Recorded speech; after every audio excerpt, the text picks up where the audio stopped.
Alright, this morning I want to talk about a project I've been working on for a very long time. This is this section right along here. All those little teeny boards that I had to put up there. I had that one in place, but not quite cut off, when I fell off the ladder and broke my leg in May.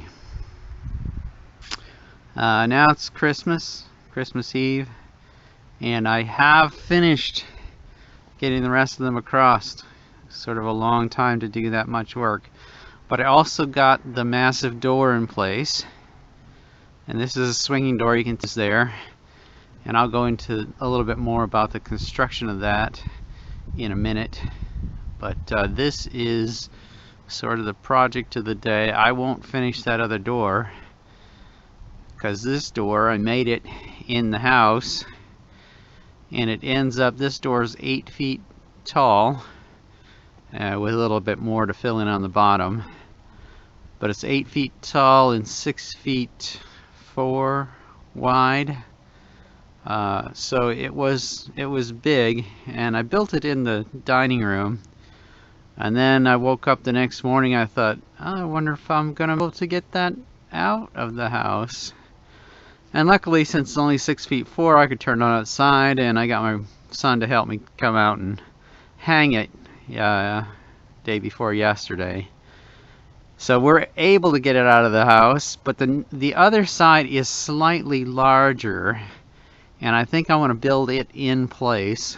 Although now that I've got some experience with this door, I kind of know what I need to do and where things are going to go a little better than this one. This one was a lot of guessing and checking, and that section off there, I put the door up against the barn, marked it, and then cut it off with a saw, and then had to plane out a little bit up there to get it to fit right. But that was, all guesswork. And I left it square so that I could do that, so that I could cut that off without any problem. But that being said, that is heavy to get in place. But if I build it in place, then I only have to lift boards one at a time. Although I have to have everything laid out and in place ahead of time. And I want to talk a little bit about the hinges. Those are some pretty good size hinges. They're 16 inches in that section right there, and I'll go into a little bit more about the construction of those, because I still have the 2 hinges on this side that I need to make. Alright, here's the start of the outside hinge, and that is part of a bed rail, and I use it to cover the top of this, so basically so water doesn't get in there. And to do that, this is just 1/2-inch pipe right there, and it's welded to the bed rail to make that swinging part. But this part won't actually bolt to the barn. It'll get closed in by a piece of this metal. I'll cut that and just mark it along here, cut a strip that will cover that side up and also allow the bolts to go through. Now this is 1/4-inch mild steel, and this bed rail is hardened somehow, and you just can't drill holes into hardened steel. It just doesn't work. This is my weapon of choice when cutting a relatively long cut into pretty thick metal, is reciprocating blade. I've tried all kinds of different things, including these little cutoff wheels, which invariably when you get them into that crack, they'll catch and shatter, which is bad. Now, when I welded this onto this one, I blew a hole in the I don't know if you can see that. I blew a hole in the side of that, so now there's a little, depression. I filled it up, but the problem is inside that hole there's a little metal sticking down that won't let the post fit on it. So I think rather than trying to get that metal out of there, grinding in there or whatever, I'm just going to cut this little piece of pipe off. Alright, now that I got these pieces cut out, I'm ready to start grinding and welding. Alright, now that I've got these pieces cut out, I'm ready to start grinding and welding. And what these will be going on to is this pin. This is actually half of a hinge, and it'll just slide down there in the pipe, and then that will make the receiver part that goes on the door. Now, if I would have been able to, I would have gladly bought something like that, but I just didn't find anything that would satisfy. And the other thing I'm going to have to do to these is drill holes in them to accept the bolts. But the way this will get welded up is that'll go there, this will get welded on like that, and then the bolts will go through like that and get bolted on this side. Now I'll need to drill these out before I put them on.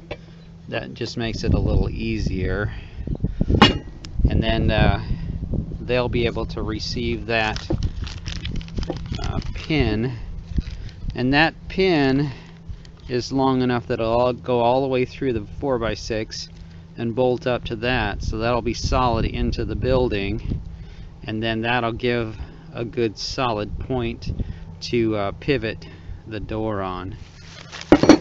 But again, I'm going to have to cut this back out of there and weld a new one of those up, because that, just getting that out of there is a lot harder, I think.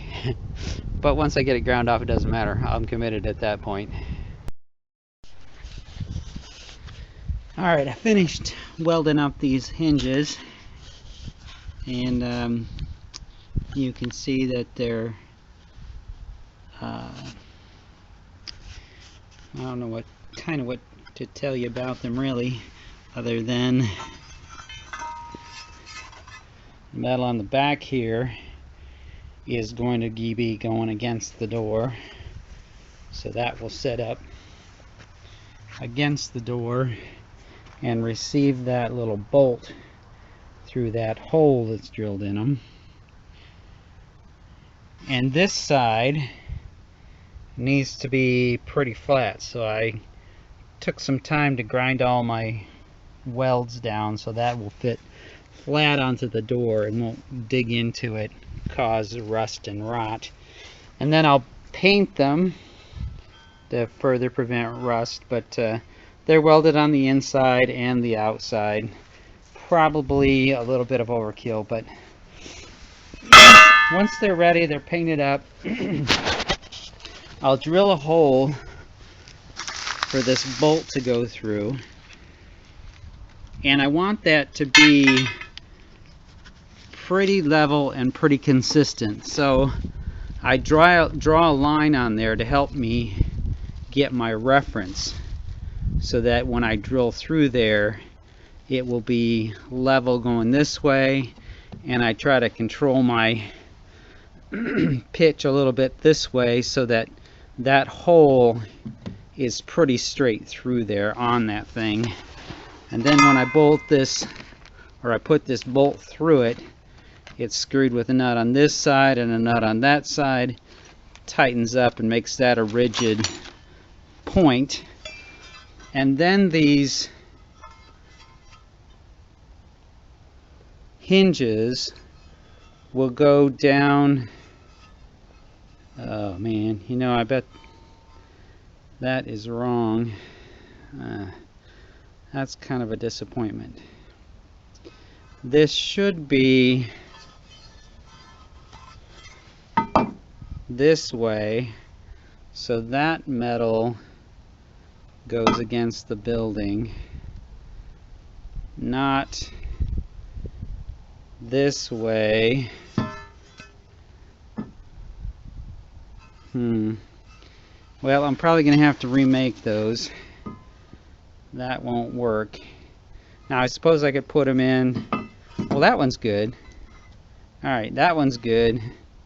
But because I took this one off, I changed it around. That was the one that had the bad placement of that thing on there, and caused it to be not quite right, so I took it off. But it looks like I'm going to take it off again and weld it the other way, because this has got to go against the wood, and I don't want that facing up. There's kind of no way to do it other than that, I suppose. Anyway, that's going to have to be remade. But once it is, I'll have two hinges from this side. And on this side, I think I'm going to build the door in place rather than doing it in the house. And then I can get the structure ready to receive the boards. So that's really the hard part, is when you don't know how things are going to work out. You've got to kind of work them out. But now that I've got all the boards on the back side, and these boards are glued and screwed to the whole door, and I'll probably put some more support up there, kind of a big area up in there that needs a little more support. But that board running from the top at the opening to the bottom at the lower part of the door, that's the way you're supposed to do these things, so it transfers the weight down onto the hinges that way. But now that I've got that across and I have a fixed point of opening, you know, all my measurements now are sort of in place, so that when I build the rest of this door over, I can put the boards across. Critical board being this one. Once I get that board extended over to that side, I can fix it in place and then attach the boards to it. And then for the bottom, since this door is actually only 8 feet tall, I do need a little space there, and I'll try to figure out how to put that together later. But I think I'm just going to, you know, back it up with a board and then put some other boards along the front and build it downward from there. But it would have been quite expensive to buy a bunch of 10-foot boards. So that'll kind of wrap this up. I think this design, although I had another video that I was asking people for help on how I should make these doors, most of them said, oh, you shouldn't do it any of the ways that you thought of. You should do yet a different way. But I think overall this idea is working out pretty well, with some inspiration from Mr. Not So Alone. He's got some interesting videos, not too many, but he's kind of a funny guy. And anyway, this is partly inspired by his design, where he did some interior doors with this barn siding, and they seem to be pretty tough. This, I've glued each and every tongue into the groove, so it's pretty stable all the way across. I had some 1/4-inch plywood that I was going to use and make kind of a hollow core construction, but I think this is much better anyway, and I think it's going to work out quite well. I've still got a lot of work to do to fill up the bottom section and then make the handles and some attachment points on the inside so that it all goes together and closes and opens and secures properly, so the doors don't, you know, flop around or twist in the wind or whatever. Right now I got a couple screws holding it up there. So you can open and close it, but you got to take the screws out first. But I wanted them in there to support that while it's sort of in this transition phase. I'll get it painted up. It'll match the barn pretty good, and that will mostly finish it up for my quote-unquote $500 shed. I probably spent $300, $400 on these doors, because that barn siding is fairly expensive and would have been prohibitively expensive if I would have bought 10-foot boards to do the rest of that. But I'll figure a way to fill in that bottom section, maybe with some pressure treated or something, so that the rain, when it splashes up against it, won't be so damaging. Hinges ready to go in, reference lines in. So the next thing I need to do is tear that hinge back apart, the one that's built wrong, put it back together right, and finish this project up. Thanks for watching. Like, subscribe, you know the drill.